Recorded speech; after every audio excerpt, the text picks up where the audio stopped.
this will do. It's just you and me. Time to raise some hell!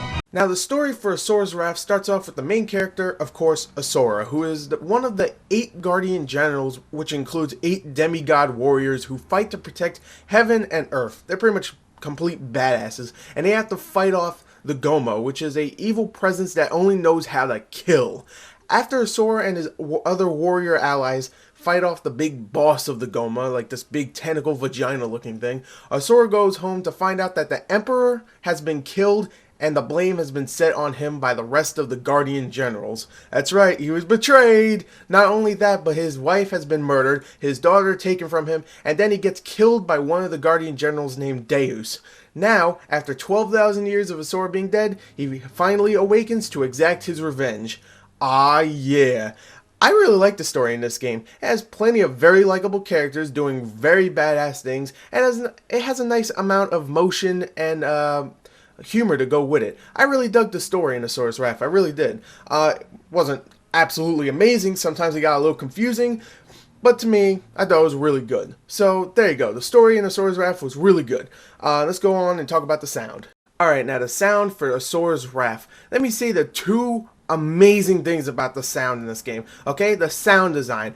There's things that go on in this game that are insane. I mean, things that I can't even explain, like freaking Earth's being blown up, things blowing up, things getting killed. Like, I'll just explain like that. Just things getting screwed up, and when it screws up, there's a lot of sound to go with it, and it sounds awesome. Along with that is the amazing soundtrack in this game. It's a very Japanese, not J-pop, but very Japanese sounding soundtrack, but that's good because I really like those kind of soundtracks. You know, the kind of soundtrack that you hear in Final Fantasy when it's not freaking J-pop or something. It's very, very good. I really like the soundtrack in this. Also, the voice acting, luckily, is not bad at all. I can't remember who voices Asura, but he does a good job when he's not just mumbling to himself or something. Everybody else does a great job as well. Voice acting was really good in this game too, but the sound design and the soundtrack definitely take the sound over, and I think it's amazing because of those 2 things. There you go, the sound is great. Let's talk about the graphics. Okay, now the graphics for Asura's Wrath. I'm going to get the negative out of the way before I actually talk about the positive, because I need to say this, okay, just real quick, okay? The textures. There's times where you'll see the textures, they're very blurry and muddy sometimes. The lip syncing. The lip syncing is horrible at times because the character's mouth will still move even though the words have already been said. So that's a really bad thing. And sometimes the animations aren't that great either. But for the most part, everything in this freaking graphic department is absolutely insane. Like I said about the sound. Things you'll do in this game make absolutely no sense, but it's so pleasurable just to watch. Sometimes you'll be flying in space, shooting a bunch of spaceships, fighting this big tentacle monster.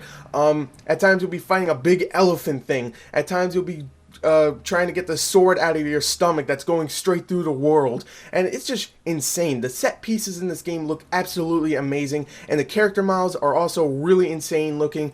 I really like the woodcut finish on some of the characters' bodies. All the demigods look like they're actually made out of wood, and that really looks cool.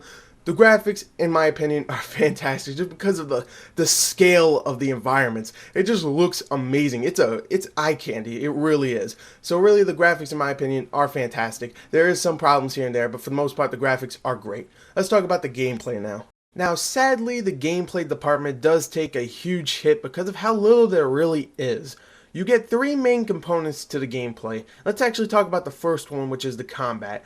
So the combat is a very standard light attack, which is B button, heavy attack, which is Y button, range attack, which is X button, and dodge button, which is the RB button type combat. The only way for you to continue in this game is if you keep beating people up and get your rage meter to go all the way up and perform a burst attack, which will bring you to the next screen and in stylish manner. Of course, you have to blow everything up. The combat does feel good, and it is fun to perform counterattacks and finishers on your enemies, but the thing is, there's not that much of it, so that's a big negative. There's not much combat, so yeah.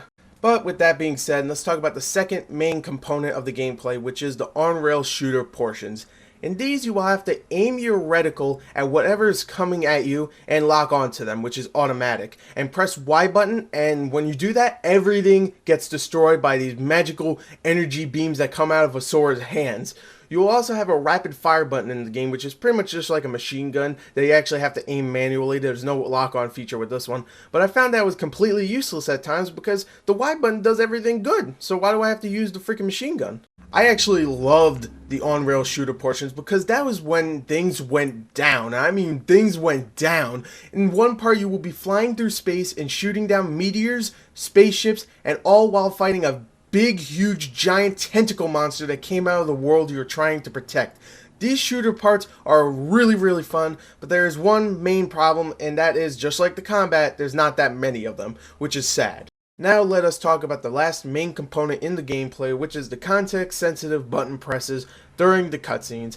There really isn't much to say here. In this game, for the most part, you will be watching cutscenes. I would say 60% of the game is actually cutscenes, and during these cutscenes, they will have button prompts that flash on the screen, which means you need to tap or rapidly tap that button. They use this all the time, even during the other two components of the gameplay. This is the huge problem with the gameplay in Asura's Wrath. If it was trying to do something like Heavy Rain, where if you miss a button press, then some character dies off for the rest of the game, then have that. If you miss a button press in this game, all you do is lose some of your score at the end, which that's it. You lose some of your rating. No character gets killed off or something. It's just, nope, you missed that button press, now you lose some points. That's it. And also, the game is really short. It's about 5 to 6 hours long, and there's really not much replay value besides to try to get a higher score at the end of an episode, or just to, experience the great story again. The game is disappointing, but I would say this: I really enjoyed what the developers were trying to do here, and the spectacle alone is easily worth playing this game through. But I would say this: wait until it is at least a low price, or just rent it. I really liked the Asura's Wrath, but I did not love it, so there you go, take that for what it is. I think it's definitely easily worth the rent, but that's about it. Anyways, there you go, there's my review, and I hope you enjoyed it. Thank you and goodbye.